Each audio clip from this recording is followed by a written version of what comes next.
Picture this. A Roman general is standing in a palace in Ravenna, reading tax receipts aloud to the emperor. His name is Flavius Aetius. He is 64 years old, scarred across the forearms from 3 decades of frontier warfare, still wearing the heavy military belt of a patrician, even in the marbled halls of the imperial court. He is explaining why the treasury is empty. Mid-sentence, Emperor Valentinian III leaps from his throne screaming. He accuses Aetius of drunkenness, of treason, of stealing the empire itself. Before Aetius can reach for a weapon he doesn't have, he was unarmed as protocol demanded, the emperor draws his own sword and drives it into the old general's skull. A eunuch named Heraclius joins in, hacking at the body. The most powerful man in the Western world, the general who had defeated Attila the Hun, dies on the floor of a budget meeting, drowning in his own blood among scattered financial documents. When Valentinian later boasted about how cleverly he had disposed of Aetius, one of his own courtiers replied with a line that echoed through the centuries, "Whether well or not, I do not know, but know that you have cut off your right hand with your left." This is the Battle of the Catalaunian Plains, the story of how the last real Roman saved a civilization that didn't deserve saving and was murdered for the trouble. Before diving into these forgotten stories of survival and suffering, if you enjoy learning about the hidden truths of history, consider hitting that like button and subscribing for more content like this.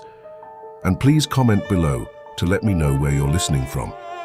I find it incredible that we're exploring these ancient stories together from different parts of the world, connected across time and space by our shared curiosity about the past. To understand why a Roman general ended up fighting his own childhood friend to the death on a field in France, you have to understand that Flavius Aetius was not a normal Roman. Born around 390 AD in what is now Bulgaria, the son of a barbarian cavalry officer and an Italian noblewoman, young Aetius was shipped off at the age of 15 as a political hostage to the court of the Visigothic King Alaric. There he learned to ride like a Goth and fight from horseback. When Rome needed a new hostage exchange, they sent him to the Huns.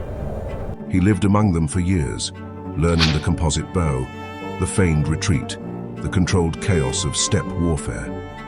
He befriended a young Hunnic prince named Attila.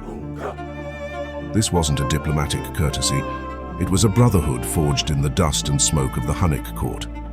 These two boys sparred together, hunted together, probably sat around the same campfires listening to the same war songs. Flavius Aetius studied the way the Huns fought the way a surgeon studies an anatomy chart, and he filed that knowledge away for the day he would need it. When he returned to Rome, he was something the crumbling empire desperately needed, a man who thought like a barbarian but bled for Rome. He clawed his way up the ranks through a combination of military genius and ruthless political assassination, eliminating rival generals, courting emperors, playing Germanic tribes against each other like chess pieces. By 440, Aetius was the most powerful man in the Western Empire. Envoys from the provinces no longer reported to the emperor, they reported to him. He was consul 3 times, a distinction unheard of for anyone outside the imperial family. He was in everything but title the ruler of the Roman West. But here is the foreshadowing that makes this story a tragedy. Every tool Aetius used to hold the empire together was borrowed. His best soldiers were Hunnic mercenaries lent to him by his old friend Attila. He used Hun cavalry to crush the Burgundians at Worms in 437. A slaughter so horrific, it inspired the medieval epic The Nibelungenlied. He used Hun horsemen to drive the Visigoths back to Toulouse. The shield of Rome was being held up by barbarian arms, and one day those arms would reach for Rome's throat. That day came in 451. Attila had murdered his own brother Bleda to become sole king of the Huns. He was no longer content to be Aetius's mercenary. He fancied himself ruler of the world, and when a Roman princess named Honoria, desperate to escape an arranged marriage, sent him her engagement ring as a plea for help, Attila interpreted it as a marriage proposal and demanded half the Western Empire as a dowry. Valentinian refused. Attila shrugged and crossed the Rhine with an army that made the earth tremble. Now here is where we need to correct a massive misconception. In pop culture, the Huns are depicted as screaming savages on horseback, a mindless swarm of primitives driven by bloodlust. That is propaganda. pure and simple. Attila's army was a sophisticated multinational war machine. Yes, the Hunnic corps were horse archers from the Central Asian steppe, men who could fire a composite bow at full gallop with terrifying accuracy. But they were supported by Ostrogothic heavy cavalry under the warlord Valimir, Gepid infantry under King Ardaric, the one subordinate Attila actually trusted, along with Thuringian spearmen and even renegade Burgundians and Franks. Attila didn't just command barbarians, he commanded an empire. His forces had mastered siege warfare, something no steppe army had done before. They didn't just raid cities, they systematically dismantled them. This wasn't a horde. It was a multinational military coalition, and it was cutting through Gaul like a blowtorch through parchment. Metz fell on April 7th. City after city was sacked, burned, and erased. Aetius, racing north from Italy, had almost nothing. The poet Sidonius Apollinaris described him as leading few and sparse auxiliaries without one regular soldier.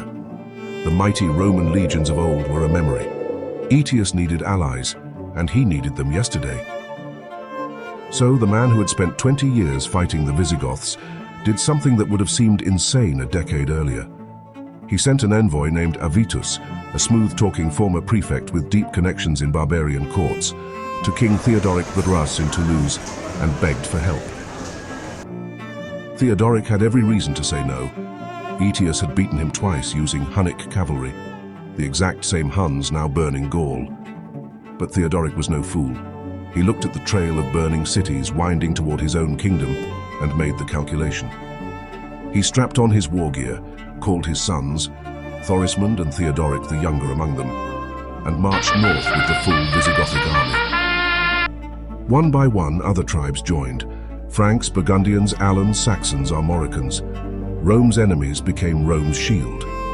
The patchwork army raced toward Orléans, where Attila was besieging the city. They arrived, according to one account, at literally the last possible moment. Attila's men had already breached the walls. The Huns withdrew east, looking for open ground where their cavalry could operate. They found it on the Catalaunian Plains. The field lay somewhere in the Champagne region of northeastern France, a vast expanse of rolling grassland, broken by a single geological feature that would decide everything: a ridge that rose sharply from the plain. Both generals understood instantly that whoever held that high ground controlled the battle. It was late June, possibly the longest day of the year. The summer sun turned iron helmets into ovens and made chainmail shirts feel like hot sand poured across the shoulders. The two armies spread across the landscape like opposing tides, perhaps 50,000 on each side, though ancient sources wildly inflate the numbers, with Jordanes claiming 500,000 Huns alone. Now here is a detail that most retellings skip entirely. The night before the main battle, it all went wrong early. Advance elements of both coalitions stumbled into each other in the dark.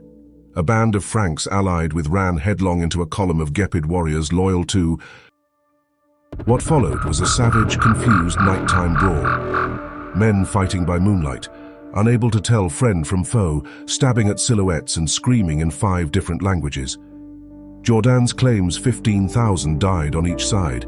That number is almost certainly inflated. But the bloodbath was real enough to turn a brook running through the field into what sources describe as a torrent swollen by a strange stream. A river of blood from the wounded who crawled to its banks to drink and died face down in the reddened water. This wasn't a prelude, it was a prophecy. The morning of June 20th, 451 AD. Attila, a man who sought counsel of omens before every battle, ordered his shamans to examine the entrails of a sacrificed animal. They scraped the bones, they read the streaks. The prophecy came back like a blade, disaster for the Huns. But with a small consolation, one of the enemy commanders would die. Attila assumed that meant Aetius. He decided the trade was worth it. He would sacrifice himself if it meant killing the one Roman who could stop him. But he hedged his bets. He delayed the attack until the 9th hour, roughly 2:30 in the afternoon. If things went badly, the approaching darkness would cover his retreat. This wasn't the decision of a reckless barbarian. It was the cold calculation of a man who always keeps one piece in reserve. Now here is where the comedy begins, because nothing says we're all going to die. quite like the farcical negotiations of a man who can't trust his own allies. King Sangiban of the Alans was supposed to be guarding Orleans. Instead, according to Jordanes, he had allegedly offered to open the gates to Attila. When the combined army formed up on the Catalaunian Plains, Aetius had a problem. He needed the Alans in his battle line. They were several thousand strong, and you can't exactly leave an entire cavalry corps in the parking lot. But he also couldn't put Sangiban on a flank, because the moment things got ugly, Sangiban would gallop away like a man late for his own funeral. So Aetius came up with a solution that would make a prison warden proud.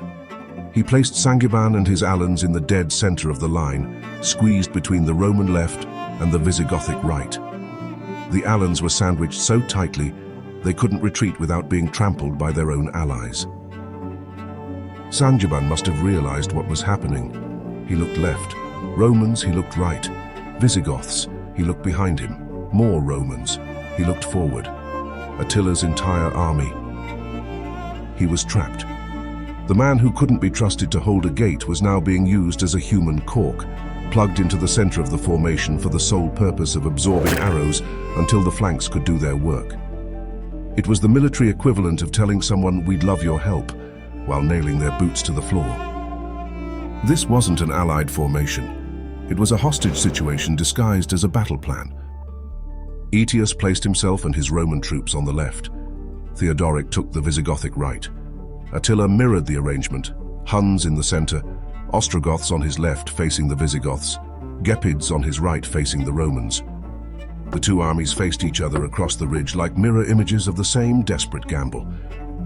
The race for the ridge began. Thorismund, the eldest son of King Theodoric, was a young prince with more courage than caution, mounted on a heavy warhorse and carrying the long Gothic lance. He led the Visigothic cavalry in a thundering charge up the slope. On the opposite side, Hunnic horsemen scrambled for the same crest, their lighter ponies struggling on the sharp incline. The Visigoths arrived first. Their heavier mounts had the power to force the climb. The Huns, whose composite bows were devastatingly effective on flat ground, found that firing uphill from a scrambling horse was almost impossible. The angle threw off their aim, and the impact of their arrows was halved by gravity. The Visigoths secured the crest and sent the Huns tumbling back down the slope in disorder, crashing into their own advancing lines like bowling pins. First blood to Aetius. The ridge was his. Attila, watching from the center, saw his riders stumble back in confusion. He did something that separates great commanders from merely competent ones. He rallied his men. Jordanes gives us a speech, almost certainly literary invention, but the sentiment is real. Attila told his warriors that the patchwork coalition facing them was held together by fear, not loyalty. To defend oneself by alliance is proof of cowardice. Break them in one spot, and the whole thing unravels. He wasn't wrong. The 9th hour arrives. The shadows are lengthening across the Champagne grassland. Attila gives the order, and the Catalaunian Plains erupt. The Hunnic center surges forward. This is where the battle becomes something that ancient writers struggle to describe. Jordanes calls it fierce, confused, monstrous, unrelenting, a fight whose like no ancient time has ever recorded. The Hunnic horse archers ride forward in waves, loosing volleys of arrows from composite bows, laminated weapons of horn, sinew, and wood that could punch through chainmail rings at close range and drive iron broadheads deep into muscle and bone. The arrows don't arc gracefully. They fly flat and fast. The sound is a continuous hissing, punctuated by the wet thud of iron points striking leather and flesh, and, occasionally, the sharp crack of an arrowhead glancing off a Roman ridge helmet. The Alans in the center buckle. Whether Sangiban was a coward, a traitor, or simply outmatched by men born on horseback, his troops begin to give ground. The Hunnic riders pour into the gap like water through a cracked dam, trying to split the Roman coalition in two. But on the right flank, something extraordinary is happening. King Theodoric, the 60-year-old Visigothic monarch, is personally leading a charge against the Ostrogothic line. This man has been a king for 33 years. He could be watching from a hill through advisors. Instead, he is in the saddle, armored in heavy lamellar plates, overlapping scales of iron riveted to leather, designed to deflect both sword cuts and lance thrusts, carrying a spear of ash tipped with a leaf-shaped iron blade.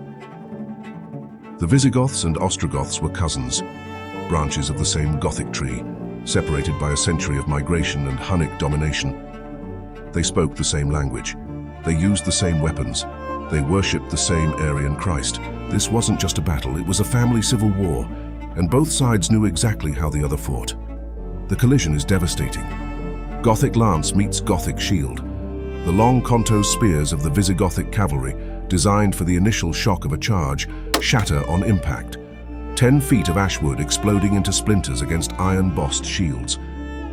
Once the lances break, the fighting becomes a grinding, close-quarters nightmare. Men draw the long Gothic spatha, a slashing sword nearly 3 feet long, and hack at each other from horseback. The targets are the gaps, the neck above the mail collar, the inner thigh below the shield rim, the armpit exposed during a sword swing. Horses scream as they are impaled on the broken stumps of lances still jutting from the ground. The Ostrogoths fight with the desperation of vassals. These men serve Attila not by choice but by conquest, and if they lose, their families in Pannonia will pay the price. They aim for the joints of Visigothic armor, jabbing their spears at the gaps between lamellar plates, where leather backing is the only protection. Several Visigoths are dragged from their saddles by Ostrogothic foot soldiers who grab at bridles and stirrups, pulling riders down into the mud where heavy cavalry armor becomes a death trap. The Visigoths fight with the fury of free men defending their homeland. They use their heavier mounts as weapons themselves, trained war horses slamming chest first into the lighter Ostrogothic ponies, using sheer mass to create openings in the line. And then in the swirling chaos, King Theodoric falls. Jordanes gives us 2 versions.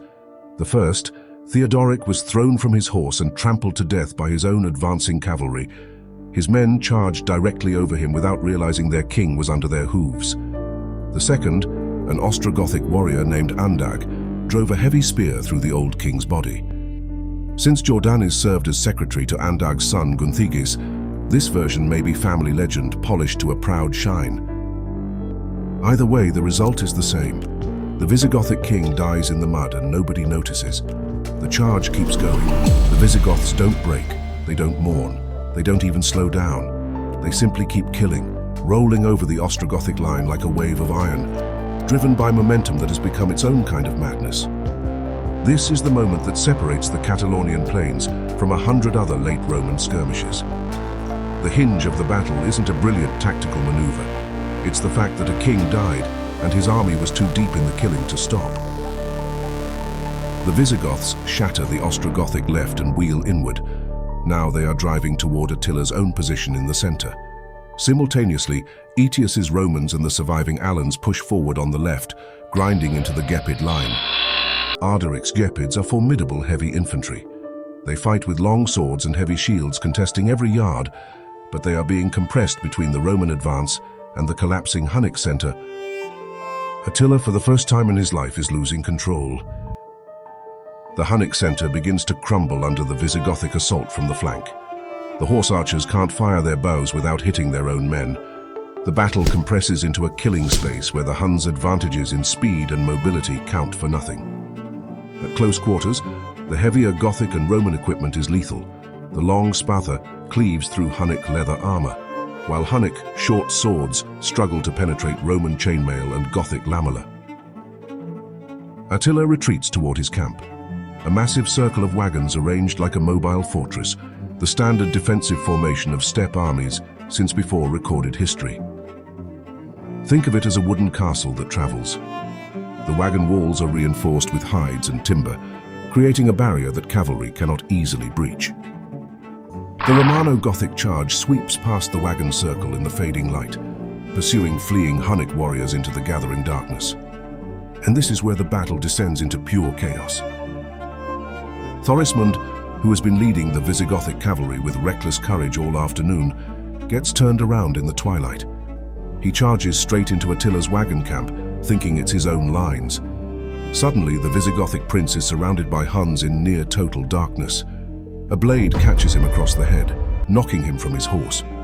His bodyguards form a desperate ring around his body and fight their way out through a wall of Hunnic swords, dragging their half-conscious prince to safety through a camp full of enemies. On the other side of the field, Aetius himself is lost. The supreme Roman commander, the most experienced general alive, the man who has been playing barbarian chess for 3 decades, is wandering alone through the carnage, unable to find his army, stumbling over bodies in the moonlight. He eventually finds shelter among a group of Gothic allies and spends the night surrounded by men who are not technically his soldiers. The 2 greatest military minds in the Western world have both lost control of the battle. This wasn't a triumph of strategy. It was the moment when war stopped being an art and became a natural disaster. Night falls on a field of unimaginable horror. The dead and the dying lie in a carpet across the rolling grassland. Men who crawled to the brook to drink found themselves swallowing the blood of their enemies. Ancient sources claim the 165,000 dead. The real number was almost certainly lower, but even conservative estimates put the casualties in the tens of thousands, enough to make the Catalaunian Plains one of the bloodiest single days in ancient history. The morning after is a study in mutual shock. The field is, in Giordano's words, piled high with bodies. The Huns have retreated inside their wagon circle. They are not destroyed.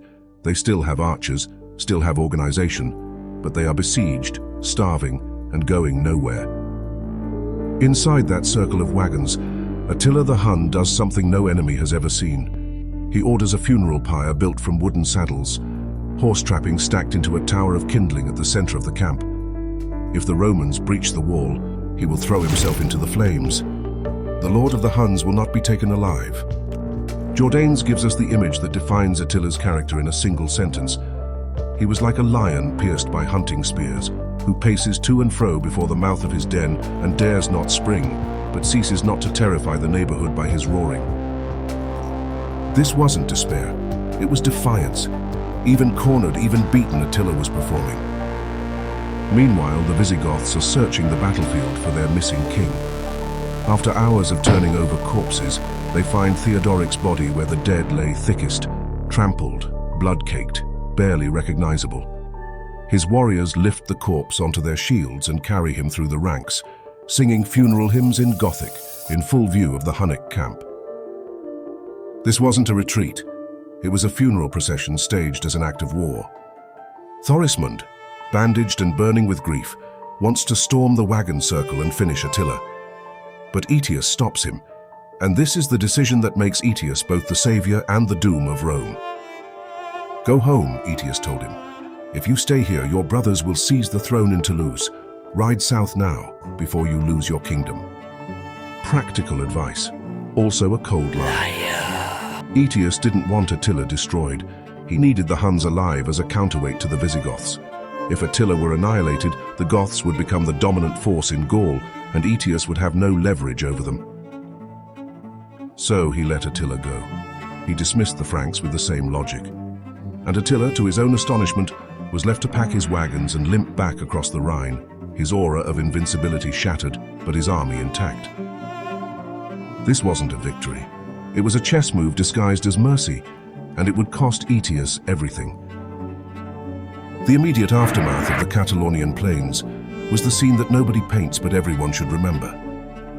When the allies had departed and the battlefield fell silent, Aetius walked the field alone.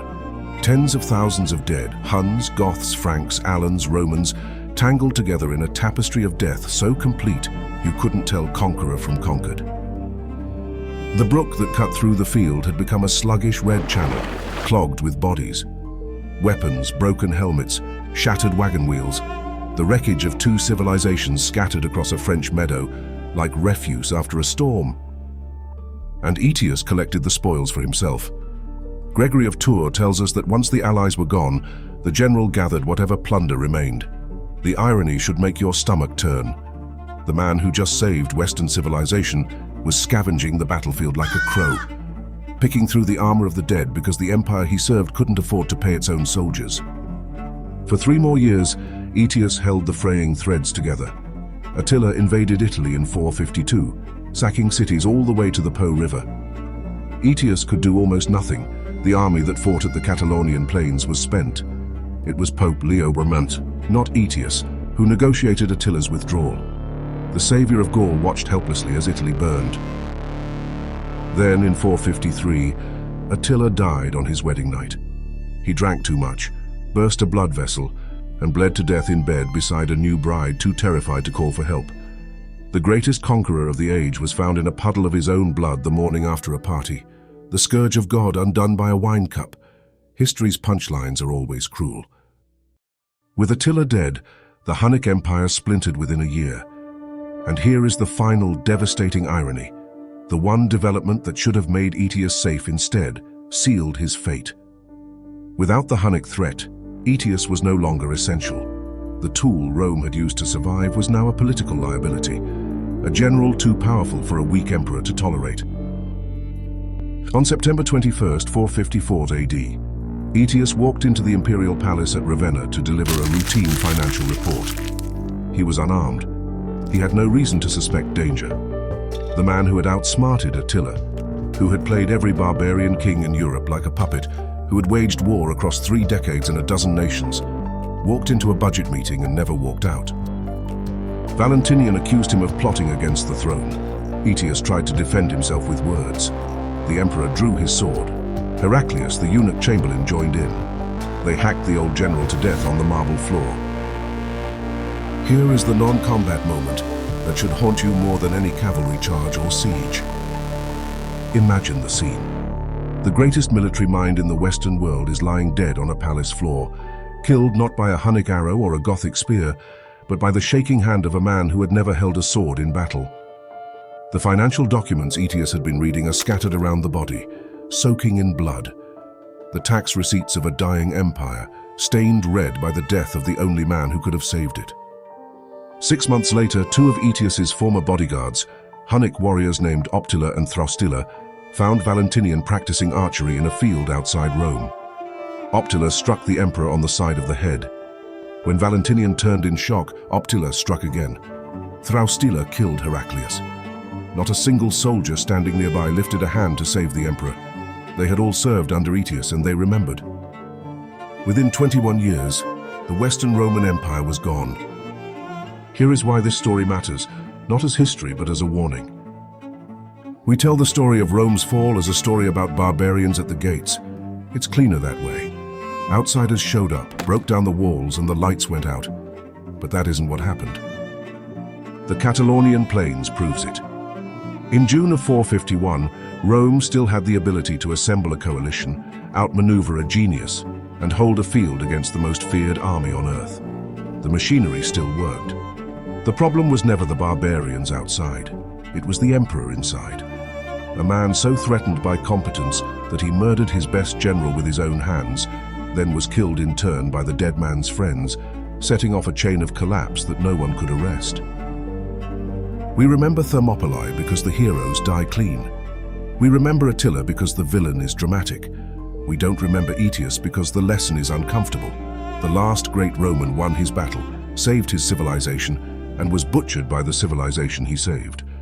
Not because he failed, but because he succeeded, and success made him dangerous to a man who had never risked anything. Empires don't fall because they run out of soldiers. They fall because they run out of the courage to tolerate the people who save them. So the next time someone asks you, when Rome really died, don't point to 476, when a teenage emperor was quietly retired and nobody noticed. Point to a palace in Ravenna in 454, to a budget meeting that became a murder, to a courtier's devastating epitaph. You have cut off your right hand with your left.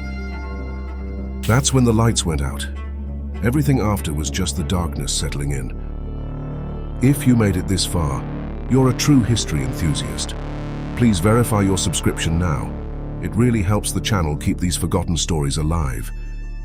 Check out this next video on the screen about the fall of the Hunnic Empire, where we explore what happened after Attila's death. I'll see you there.